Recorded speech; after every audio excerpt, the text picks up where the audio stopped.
Hey everyone, welcome back to the channel.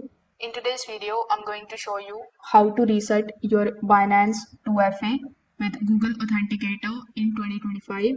So if you have lost access to your codes or you have switched the phones, don't worry, I will guide you step by step on it. First of all, you need to come here on Binance.com. You can also follow the same steps in the Binance mobile application. Once you are here, you just have to log in into your Binance account if you haven't already.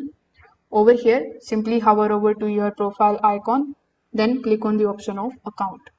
In your account section, you will see the option of security. So when you click on security, in the security checkup, you will see the 2FA section. In 2FA section itself, you will see the option of Authenticator app. So you need to simply just click on the option of manage right next to the Authenticator application. Here you will see the reset option.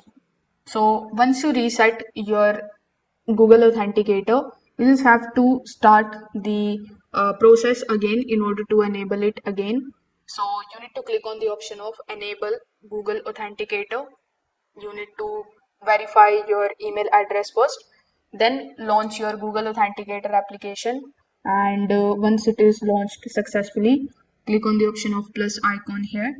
Then add the key which will be provided to you here on Binance. After adding that key, this type of 6-digit code will be generated. So you just have to copy this code and paste it over here in Binance. After that, your Authenticator application will reset successfully. If this video helped you out, make sure that you like this video and subscribe to the channel. Thanks for watching.